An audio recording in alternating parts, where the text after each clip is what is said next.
Hi, I'll make this quick and say I'm sorry, to which I'll explain why at the end of the video. So with that, I hope you'll join me in my journey down the Dragon Quest IX Iceberg Part 3.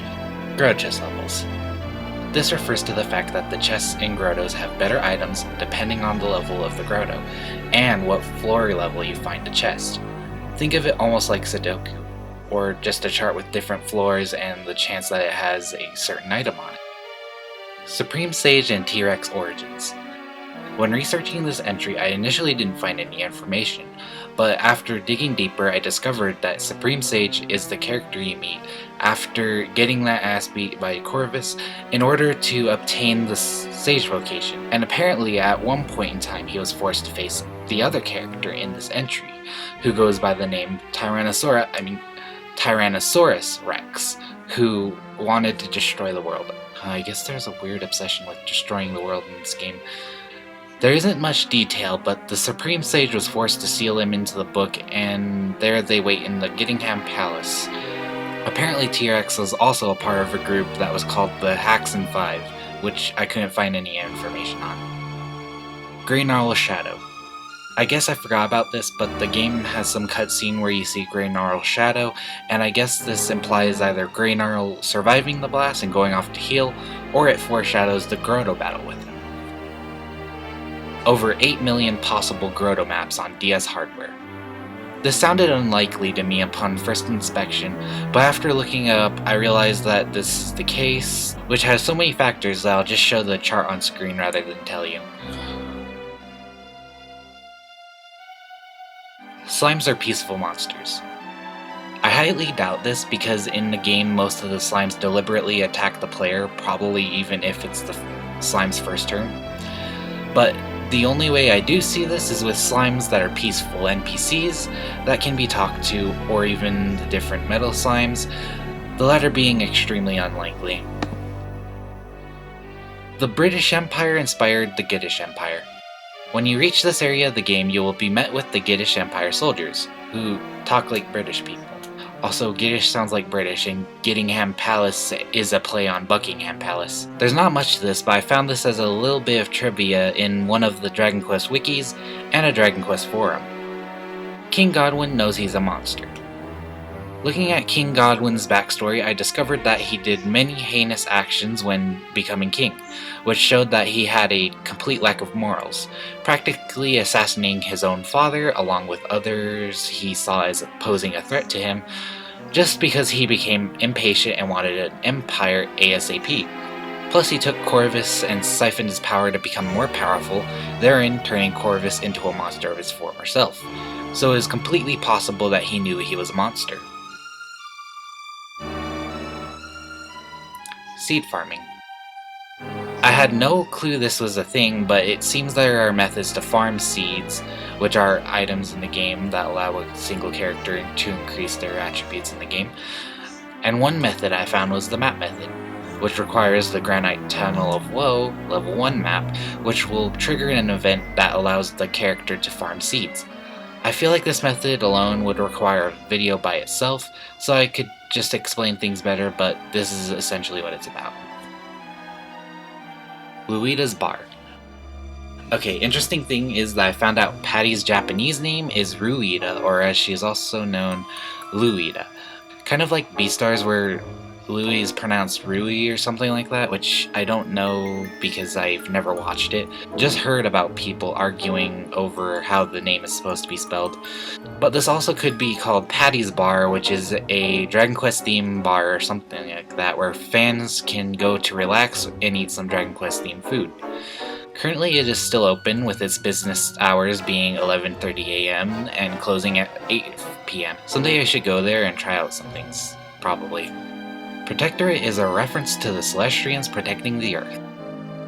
Not sure if the world in Dragon Quest IX is referred to as Earth, but the Celestians refer to the world as the Protectorate, which could be seen as them reminding themselves as to why they exist, which is to collect benevolence from the mortals by protecting them in any way possible and bringing them back to Yggdrasil. Dragon Quest IX's symbolism to the Bible. I feel like this could have been by itself in the Iceberg without the previous entries about Corvus and the main character, and later entries in the Iceberg, But I digress.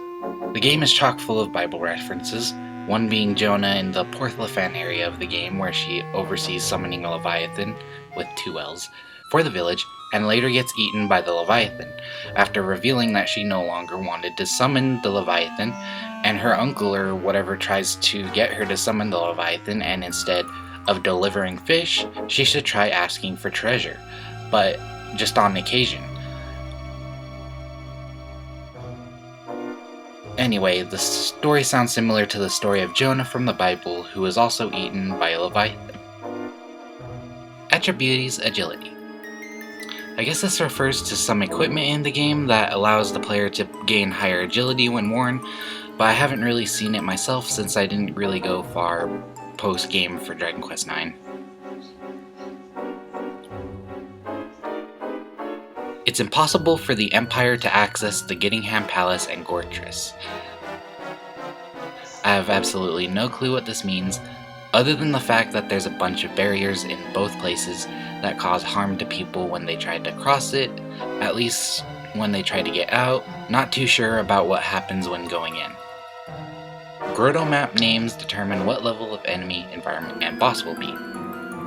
Somehow I discovered this when I was younger. Each time I got a treasure map, I would search for the location, guess the environment and boss, just thought the monsters were going to be in the grotto by using the map's name and level. But that's what this entry is, and if you look around, you'll find out what is in your map. Or just screenshot right now.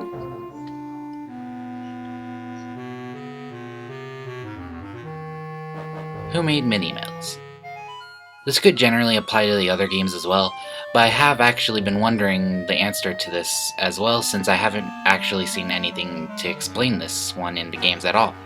So it's likely that this mystery might remain unsolved unless more information is revealed that hints at the creator of the mini-medals.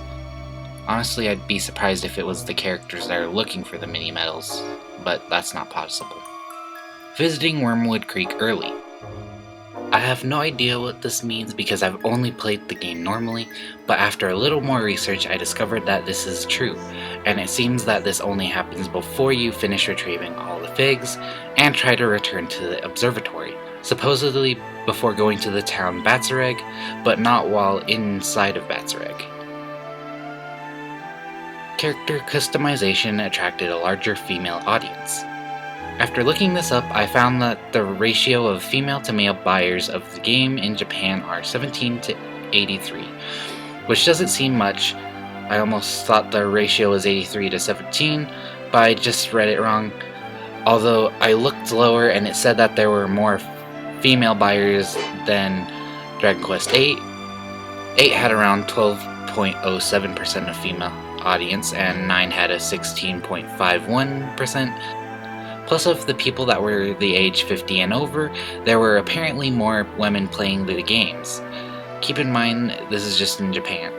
Although the site I went to sourced its own article, as well as Kotaku, yet I couldn't find a source for the survey that it mentioned, so it might not be true nor accurate. Stella and Erins finisher in Dragon Quest Battle Road Victory. In Battle Road Victory, I don't even know what it is, but it looks like the finishers are fever dream cutscenes where some wild shit happens, and apparently Erin and Stella are in the game, and their finishers are pretty interesting since it's the inn in Stornway for Erin, and she calls all the main characters in each game through the hero from Dragon Quest IX, and once they're all there, she uses a Chimera Wing and zooms the inn away. Stella uses the Starfly Express and monsters pop out of the train, and she puts on one hell of a show. If you actually want to see these in action, they're just 30 to 44 seconds in length, and I'll try to link both in the description, and I'll even try the eye at the top right. Leviathan stronger than Corvus. I don't even have to look this up because once you finish the game, you'll be transported to the tree near Altree's Abbey, and you'll have to go to Leviathan and talk to Jonah, who tells you something like she's found a way to summon the real Leviathan, and someone needs to dress up with the silk robes and watermawl wand, which will summon another Leviathan that you will have to fight, and this fucker is strong. I literally lost the first time I fought him, and it's funny that a boss you've already fought is stronger than a boss you can fight again and again. Liquid metal slime manipulation in the bow hole. This is actually a farming technique that can be done in the bow hole, called either the LMS bow hole trick or bow hole LMS. A dungeon located near Wormwood.